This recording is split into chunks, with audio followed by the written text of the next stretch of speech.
Olá pessoal, eu sou Tina Rodrigues, sou mãe atípica, sou criadora da página Mundo de João e também sou voluntária do Instituto Leblue. E hoje nós estamos aqui na clínica Desenvolva Mais com essas psicólogas maravilosas, a Júlia Rodrigues, a Nayara Piragibe. Nós estamos no mês de setembro, né? Setembro Amarelo, que tem a campanha, né, da valorização da vida.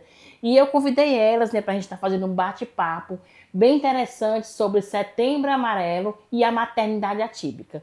Mas antes da gente começar, eu queria que elas falassem um pouquinho mais sobre elas, sobre o trabalho delas. A Júlia falar um pouquinho sobre a sua maternidade atípica. Então, Júlia, você já está com a oportunidade, pode falar um pouquinho sobre você.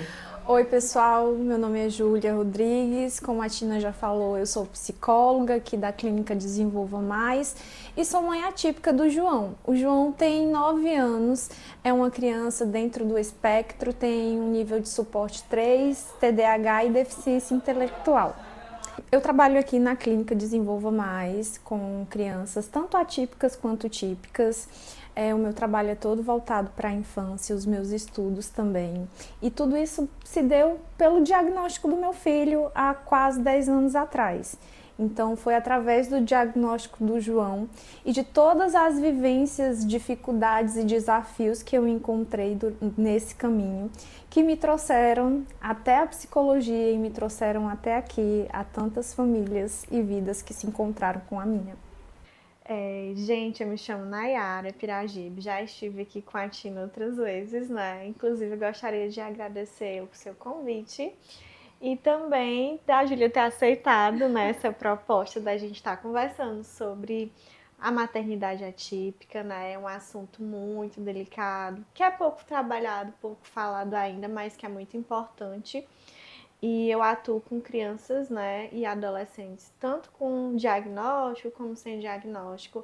Trabalho aqui na Clínica Desenvolva Mais tem um pouquinho mais de um ano e também atuo em outra área, que é a área do plano de saúde, né? Então lá a gente vê muito o quanto essas mães estão fragilizadas muitas vezes e o quanto esse diagnóstico é algo difícil, né? E eu achei muito Verdade. positiva essa oportunidade da gente estar conversando sobre isso hoje. Então a gente vai dar início aqui ao nosso bate-papo, né? Eu queria saber como a maternidade atípica pode impactar a saúde mental das mães e como isso se relaciona com os temas do Setembro Amarelo. Quem quer responder? Quer responder, Júlia? Eu posso começar e a Nay pode complementar. Bom, a descoberta do diagnóstico tem um impacto significativo na vida tanto da família, de modo geral, né? Das mães, eu diria que mais ainda, porque quando a gente planeja ter um filho, durante todos os preparativos que a gente faz durante o processo de gestação, nunca passa pela nossa cabeça que a gente vai ter um filho atípico. Esses planos não estão dentro da maternidade, né? Ninguém planeja uma gravidez pensando nessa possibilidade.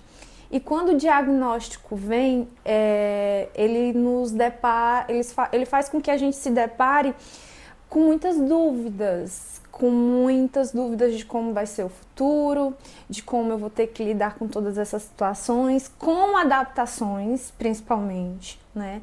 Tanto na nossa rotina propriamente dita de casa, né? Que a gente passa a realizar várias mudanças em relação a isso. As mudanças que vêm enquanto, inclusive, a gente vê muito alguns pais falando isso, enquanto a gente vê alguns pais levando os filhos para o jiu-jitsu, para o balé, a gente está na porta de uma recepção e aguardando os nossos filhos saírem da terapia. Então, e as dúvidas de como vai ser o futuro, se o meu filho vai falar, se o meu filho não vai falar, se o meu filho vai conseguir se comunicar bem nos locais, se o meu filho vai conseguir participar de uma festinha na escola, enfim. Então, são muitas dúvidas, são muitos reajustes que precisam ser feitos na nossa dinâmica em casa e nas nossas vidas. Então, isso tem um impacto profundo na nossa saúde mental, Porque quando a gente não sabe, o ser humano ele precisa de uma certa previsibilidade. E com o diagnóstico é como se a gente não tivesse mais essa previsibilidade. Com 2 anos, geralmente a criança já fala frases, já forma frases, e com a gente não é bem assim. Com a gente vai ser diferente, o tempo é diferente. A gente vai vivendo cada dia de uma vez, não é? Uhum. Então, essa previsibilidade que a gente precisa tanto, que o ser humano precisa tanto, também é acompanhada de muito medo e insegurança. E assim, o medo, a insegurança, ele faz parte da nossa vida, né, como um todo. Mas quando esse medo, essa insegurança, ele é vivido de uma forma intensa, que é isso que acontece na maternidade atípica, isso dá espaço para ansiedade, para depressão, para outros transtornos mais sérios, né? Então, assim, é algo que a gente tem que realmente levar em consideração o quanto o diagnóstico afeta a vida das mães, né? É verdade. A rotina. É por isso que esse tema se relaciona tanto com o Setembro Amarelo, né, Mayara? Sim, é um mês, né, de alusão à valorização da vida. E a gente se preocupa muito com essa mãe, porque a gente vê em muitas falas, né, o quanto essas mães estão sobrecarregadas e cansadas de carregarem tudo sozinhas, né? O medo de não saber o que fazer diante daquela situação. Porque cada situação que surge é nova, e aí você fica, e agora, o que é que eu vou fazer com isso aqui? Isso nunca aconteceu, né? É verdade. Quais são os maiores desafios emocionais enfrentados por mães atípicas e como podem lidar com eles? Essa aí é pra Júlia, viu? Essa aí é pra Júlia. Os maiores desafios emocionais é a ansiedade, o medo do futuro. Eu costumo dizer que mãe atípica tem medo de muitas coisas. A gente tem medo, um dos medos que mais eu presencio e vejo é o medo de quem vai cuidar dos meus filhos quando eu não estiver mais aqui. Se o meu filho vai conseguir se virar sozinho, né, sem a minha ajuda. A ansiedade por querer ver muito que a criança atinja alguns comportamentos, como, por exemplo, falar, como, por exemplo, saber pedir alguma coisa sem a nossa intermediação. Raiva, muitas vezes, também é um sentimento muito vivenciado dentro da maternidade atípica, porque nós vivemos em uma sociedade que ainda há muito que se evoluir, né?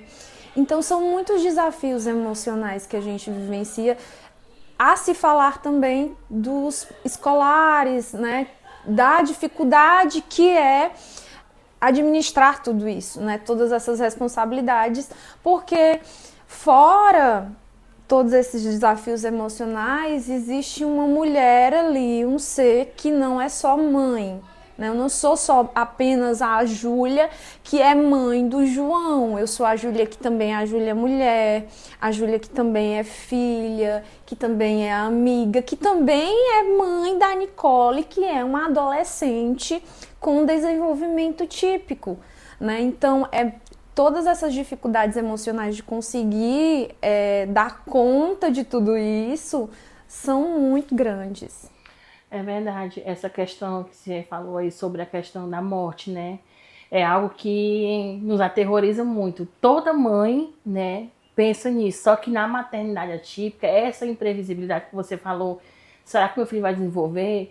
Lá em casa, né, meu marido já sabe as medicações que meu filho toma, e ele não gosta que eu falo assim, eu não vou ser eterna, não, negócio de morte, não vamos falar de morte. A morte a gente tem que falar sobre ela, porque eu não vou ser eterna. Então eu já tenho que lhe passar a medicação do João, ele já acompanha, né, ele nas terapias, você sabe onde é que ele faz terapia, você tem que me ajudar, porque se um dia eu faltar, eu sei que tem alguém que vai cuidar dele, né? E é muito aterrorizante essa questão. Essa preocupação de fazer com que tentar fazer com que os nossos filhos sejam o mais funcional possível, para que eles precisem o menos possível da gente, porque como você mesma falou, todos nós sabemos que um dia não estaremos mais aqui, né? Mas dentro da maternidade atípica, esse sentimento e esse pensamento, ele é muito presente. Eu preciso deixar o meu filho o mais preparado possível para a vida, porque ele não vai me ter, né, a vida inteira, e em algum momento ele vai precisar, né, fazer todas essas atividades e eu não vou mais estar aqui. Então esse sentimento e esse pensamento, ele é recorrente. Ele é recorrente dentro da maternidade atípica, e esse pensamento ele nos acompanha em tudo basicamente que a gente faz, né? Todas as coisas que a gente procura fazer com que os nossos filhos evoluam e se desenvolvam é justamente pensando para quando eu não estiver mais aqui. Eu acredito, Tina, que assim, fica um pouco mais fácil, porque fácil nunca vai ser, né? Mas fica um pouco mais fácil se essa mãe, de repente, tiver uma psicoterapia para poder trabalhar essas demandas, até para não deixar com que esse medo invada a rotina, né? E até mesmo em alguns casos acaba incapacitando a mãe de cuidar do filho. Então a gente precisa se atentar a isso. Justamente, olha, qual o papel da psicoterapia no apoio às mães atípicas? Existe algum enfoque terapêutico que vocês recomendam? Essa é para vocês. Pronto. A psicoterapia vai ajudar exatamente nesse ponto que a gente acabou de falar, né? De trazer uma certa leveza para esse processo que é tão difícil. Como eu falei, difícil vai ser, porque é um tema muito delicado, né? Então não tem como ser fácil. Mas com a ajuda terapêutica, a mãe pode ter esse acolhimento, esse entendimento, né? Sim. Essa clareza para os problemas que surgem diariamente. Então, assim, essa mãe também, enquanto mulher, ela precisa se atentar que, como a Júlia falou, você não é só a mãe do João, nem você também não é só a mãe do João, né? Vocês são mulheres que devem se voltar também para si, né? Quando a gente como é que eu posso dizer? A gente usa muito a nossa energia em prol de qualquer outra pessoa e a gente esquece da gente, como é que a gente vai ficar? A gente vai ficar enfraquecido, né? Então a gente precisa tentar se fortalecer por meio de grupos da igreja, né? Seja lá qual for a sua religião, grupos de mães, né? Que é uma coisa muito bacana que o Instituto Leblu faz. Isso. Né? Grupos realmente com psicólogos, né? Mas não precisa de fato. Se tiver psicoterapia, vai ser muito bom. Mas a gente sabe que também tem a questão financeira, que mexe muito. Justamente. E falta de políticas públicas. Isso. A gente sabe, eu tenho falado muito, batido muito nessa tecla, né, no Instagram do João, sobre essa questão da falta de políticas públicas para as mães atípicas. Para o cuidador. Justo, que quem cuida, né, precisa de cuidado. Uhum. E a gente vê muitos, que vai ter terapia para as crianças, projeto para as crianças, e o cuidador fica como? Porque, como vocês falaram, eu não sou só a mãe de João, eu também sou a esposa do Felipe, né? Então a minha demanda é muito grande para ele. E o meu esposo, como é que fica? Sim. Não é? Então antes do João, tem você só, tem você e o seu esposo, né? Tem você e seu filho. Então são muitas dinâmicas para você lidar ao mesmo tempo. E a terapia, ela vai te dar esse norte. Esse suporte. Eu diria que a terapia ela é fundamental para nós mães. A gente sabe, né, que existem várias barreiras ainda para ter acesso a esse serviço. A gente é consciente disso, mas a terapia ela foi fundamental no meu processo. Quando eu tive o diagnóstico do João, eu ainda não era psicóloga, como eu já disse aqui no início. Há 10 anos atrás, pouco se ouvia falar sobre autismo e ainda era um tabu muito grande. E foi através da terapia que eu me encontrei nessa profissão e que eu encontrei nela também um propósito de vida. Então, a terapia, ela é fundamental, ela é primordial, porque tanto ela nos ajuda a lidar com questões propriamente de como lidar com a criança e com os desafios da criança, e ela nos ajuda com os nossos próprios desafios pessoais, emocionais, né? Que nós também temos os nossos, né? Então, ela é fundamental. Né? Não há como se cuidar de alguém quando nós não estamos, quando o nosso cuidado está sendo negligenciado, é o que eu sempre falo para as mães. Não há como você cuidar de alguém se você não está bem. Quando nós estamos doentes, por exemplo, a gente mal consegue fazer ali tarefas básicas, quiçá cuidar de alguém. Então a saúde mental ela deve ter também essa mesma atenção, de que para cuidar de alguém eu preciso também estar bem. E acaba, né, Tina, que nós mães negligenciamos um pouco isso, porque a nossa atenção ela está tão voltada para o bem-estar e para o cuidado da criança, a gente demanda tanta energia, tempo e esforço nisso, que a gente acaba se negligenciando. E é algo que a gente tem que estar sempre atenta, porque não há como cuidar dos nossos filhos se não estivermos bem. Qual a importância da rede de apoio, família, amigos, comunidade, na prevenção de problemas de saúde mental em mães atípicas? Isso entra num tópico que a gente acabou de falar, né? Sobre essa questão do tempo. Como é que às vezes essa mãe vai ter esse tempo de se dedicar de repente à sua saúde mental, a fazer uma terapia, se não tem essa rede de apoio? Né? Então, assim, às vezes é complicado até para tomar banho porque não tem com quem fique a criança. Então, assim, são problemáticas da rotina, mas que acabam gerando um desgaste, né? Porque imagina só, para você tomar um banho, não tem com quem fique com seu filho. Quanto mais para você passar 1 hora numa terapia, né? E às vezes essa terapia nem é presencial, é online. Aí é que complica mesmo, porque em casa você sabe como é, às vezes não dá, né? Então, uma coisa que eu sempre gosto de recomendar para as mães é sobre a escola integral. E essa dica, às vezes, ela é muito criticada, né? A gente vê muito comentários de que a escola, às vezes, não quer ficar com a criança, ou uma certa culpa por deixar a criança na escola e não ficar com a criança, né? Mas eu costumo dizer que assim como a mãe se dedica ao filho, ela também precisa se dedicar a ela mesma, né? Utilizar esse tempo para si, para poder fazer uma outra faculdade, para fazer um curso técnico, Atividade física, ou para ir pintar a unha, ir no salão. Então, assim, são coisas. Ou para tomar um banho, né? Verdade. Então, assim. ou para ficar só quietinha em silêncio. Então, isso também é importante.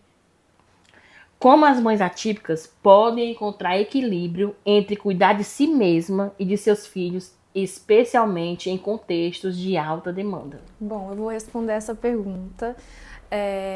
Como mãe do João, que é uma criança com um nível de suporte 3, eu vou dizer para vocês que, a começar, não é uma tarefa fácil. Não vai ser fácil, mas também não é impossível. Com muita vontade, a gente pode sim encontrar um equilíbrio.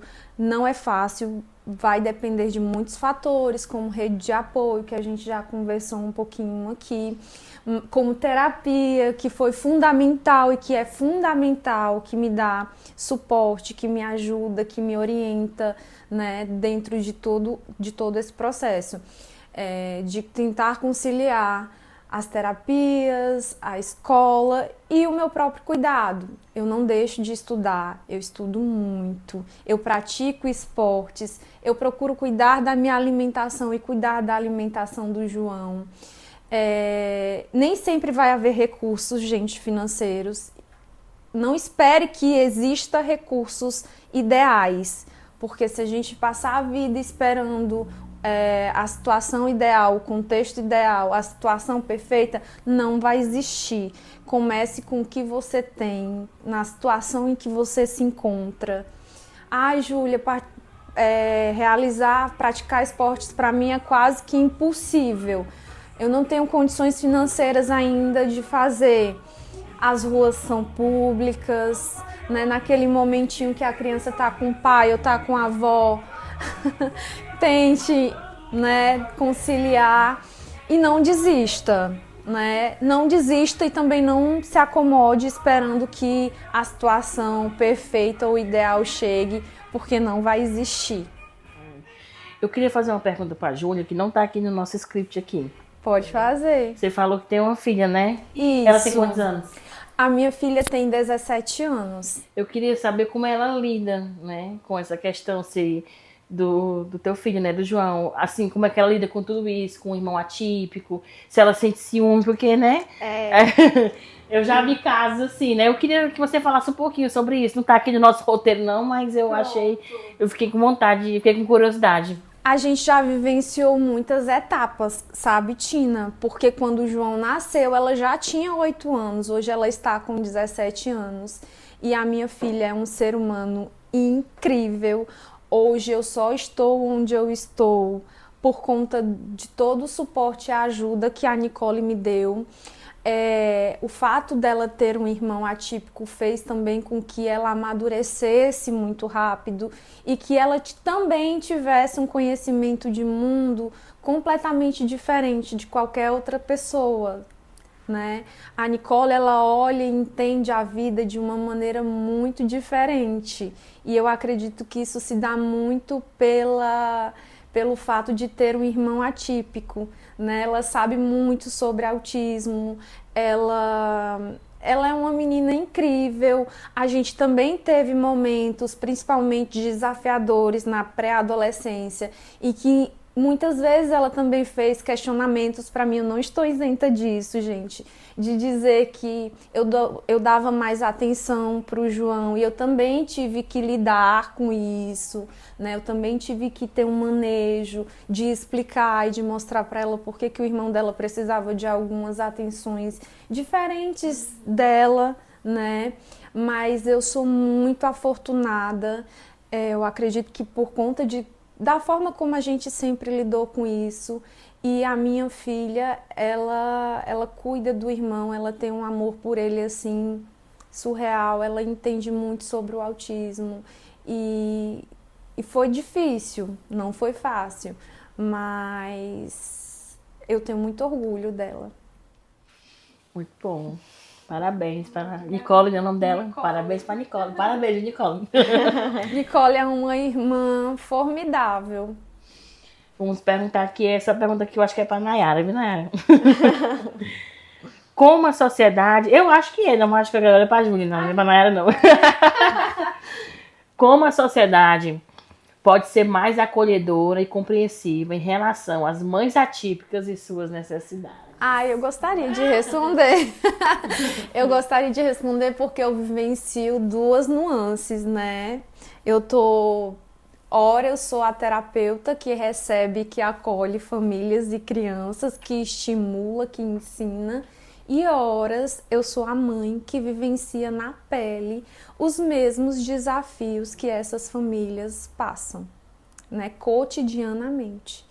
Então, eu sei o quanto o preconceito dói.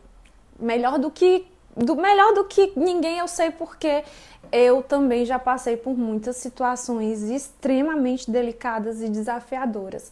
Então, hoje a sociedade tem muito evoluído, né, Tina? Mas há muito mais o que se evoluir. E se você não sabe nada sobre o autismo, eu acho que carinho e afeto não precisa de conhecimento, ele é gratuito. Então, se você acolher, é sempre bem-vindo, né? Olhares e julgamentos doem, machucam. As pessoas com autismo, independente de qual seja o nível, elas sentem, né? E essas emoções não estão isentas, né? E preconceito dói, gente. Dói na mãe, dói na família, dói na pessoa. Você disse que passou por algumas situações bem complicadas, né? Você poderia citar alguma? Olha, Tina, eu vivenciei muitas dificuldades, né? Mas eu acho que uma das que mais impactou, inclusive na minha saúde mental, foram dificuldades no condomínio onde eu morava que eu precisei me mudar. Né? Já precisei me mudar de um condomínio que eu vivia há muitos anos com meu filho, por incompreensão, né? Não era dos moradores, era da própria síndica do local. E isso foi muito doloroso para a minha família. Né? Então, desafios escolares, né? A gente vivencia também, não de preconceito, não disso, mas são desafios, né? Em relação ao próprio ensino, a manejo, enfim. Tina, eu acho que isso também diz muito sobre as políticas públicas, né? E o quanto a comunidade como um todo precisa estar engajada nesse processo, né? A igreja, eu achei muito bacana o vídeo que você fez, né? Da inclusão do autista dentro da igreja. Isso é muito bom. Então, os lugares, eles não estão preparados para receber. É verdade. Né? Então, a gente precisa levar informação, né? Cobrar também nos meios legais que tenha mais conhecimento sobre o que é o autismo, para que a gente consiga. É claro que a gente não vai conseguir exterminar esse preconceito, mas levando a informação, a gente vai conseguir fazer com que as pessoas entendam que o autismo ele não é uma doença, né? Tem uma frase bastante conhecida, né, no nosso meio que fala que a gente não quer um mundo à parte, né, para os nossos filhos. A gente deseja que eles façam parte, né, desse mundo. A gente não quer criar um mundo à parte para os nossos filhos. A gente quer que eles participem da sociedade, né, sabendo que essa pessoa possuem necessidades diferentes, né? Então, supermercados, por exemplo, seriam muito interessantes salas de adaptação e de autorregulação, porque locais públicos com muito aglomerado de pessoas e estímulos pode fazer com que eles se desorganizem com mais facilidade. E, gente, é algo tão simples, né? Algo tão simples que vai fazer toda a diferença pra gente, para as famílias, porque a gente também quer que os nossos filhos participem de atividades, de passeios. Às vezes a gente precisa levar o nosso filho ao supermercado. É uma questão não só de passeio, mas de necessidade mesmo, né? Da família, de necessidade de que essa criança vá até locais onde tem um fluxo maior de pessoas, e aí a probabilidade dela se desorganizar é muito maior. E locais assim que possa receber os nossos filhos e que a gente possa ter ali um momentinho com eles, né, que eles possam se regular, para que a gente possa continuar com os nossos passeios, são extremamente importantes. Eu sempre digo que nós pais atípicos, nós somos agentes de conscientização, né? Porque uma das primeiras coisas, assim, depois que o meu marido passou pela questão do luto, que ele começou a aceitar, aí eu criei a página, né? Mundo de João. Porque eu me senti na obrigação mesmo, assim, não, a minha maternidade, ela pede uma bandeira, entendeu? Sim. E aí eu criei a página Mundo de João para levar a conscientização. E eu moro também em condomínio, né? E antes da gente receber a chave, já tinha os grupos, e ali eu já jogava vídeo sobre autismo, olha, eu tenho um filho autista. E ali eu já fui conscientizando aquelas pessoas, né, que quando eu chegasse lá, a minha família era uma família atípica, né? Porque o autismo não é só do João, né? Quando a gente recebe um filho autista, toda a família é atípica, né? Então é uma família atípica. E ali eu fui conscientizando, fui falando sobre o autismo, e aonde eu chego, a gente sempre anda identificado com o colarzinho, com o cordãozinho dele, com a blusa, porque assim, como a gente sempre fala, o autismo não tem cara. Sim. E muitas das vezes aquela criança tem um comportamento inadequado, alguma coisa, e as pessoas olham e veem, vixe, que menino mal educado, menino birrento, mas porque muitas das vezes também as pessoas não têm conhecimento. E ali, quando ela vê aquele colarzinho, aquele cordãozinho quebra-cabeça, ou então uma coisa do autismo, aí ele já associa, essa criança é autista, ela pode estar em crise. Então, nós, pais atípicos, somos agentes de conscientização, a gente sabe, né, que muitos dos pais preferem não expor, e a gente entende, né, e respeita, mas é muito importante, né, que nós, pais atípicos, levar essa conscientização à sociedade, né. Com uma campanha do Setembro Amarelo pode ser adaptada ou ter um enfoque específico para atender às necessidades das mães atípicas? É fazendo isso que a gente está fazendo agora, abrindo espaço, né, para um grupo que tem crescido com o passar do tempo. A gente sabe disso, que o número de crianças com TEA tem aumentado, né? E isso exige mais de nós enquanto profissionais, de nós como seres humanos que queremos uma sociedade melhor, né? Então nós temos que dar voz e espaço para que essas mulheres sejam acolhidas diariamente, né? Eu digo que quando a gente atende uma criança, a gente não atende só ela, a gente atende a família também. E a gente só consegue trabalhar se a família abrir a porta da casa, né? Então a gente precisa também entender que os pais, eles são e devem ser os nossos aliados, porque o nosso trabalho só acontece se a mãe estiver bem e se o pai também participar, né? Então, a gente vai fazer isso como? Acolhendo, ouvindo, sendo empática, né? Muitas vezes a gente, quando vai pegar a criança, a gente vê que a mãe não tá bem. A gente sempre dá espaço. Vamos conversar, tá tudo bem, aconteceu alguma coisa. É importante que haja esse acolhimento. Eu queria que a Júlia, a gente está caminhando para o fim da nossa entrevista, desse bate-papo, né? Eu queria que ela deixasse uma mensagem para as mães atípicas, principalmente aquelas que acabaram de receber um diagnóstico, né? Você que é uma pessoa que já vem nessa causa há muito tempo, passou por tantos momentos difíceis, você tem respaldo para falar isso, para dizer, deixar uma mensagem, principalmente agora nesse mês de Setembro Amarelo, né? Eu gostaria de dizer para elas que o diagnóstico não é um ponto final, ele é um ponto de partida. Que muitas das vezes nas nossas vidas a gente precisa reajustar as velas, né? E que isso é necessário, né? E que é possível, né, que os nossos filhos se desenvolvam, mas que é muito necessário que a gente cuide, antes de tudo, de nós mesmas, que esse cuidado, esse autocuidado é muito importante, esse acolhimento, porque a criança, ela depende do seu bem-estar, né? Então, cuidar de si para depois cuidar do outro é primordial. E não deixe de buscar ajuda. A maternidade por si só, ela já é extremamente desafiadora. A maternidade atípica ainda mais. Então haverão dias nublados, dias cinzentos, mas também haverão dias de muita felicidade, de muita conquista. Cada evolução nós vamos vivenciar de um modo muito também particular. Cada evolução que os nossos filhos apresentam é uma felicidade infinita. E é isso. Cuidem-se, se priorizem também. E eu acho que é isso. Queria que a Nayara também deixasse uma mensagem para as mães e para todos os nossos seguidores aqui do Instagram sobre o Setembro Amarelo, valorização da vida. Queria que você deixasse uma mensagem. É muito complexo esse tema, né? Por mim, a gente passaria a tarde toda conversando sobre isso, né? Mas é exatamente isso que a Júlia falou. A importância de olhar para si, né? E se reconhecer como um ser único. Diferente do que muitos acham, o autismo não é igual para todos. Sim.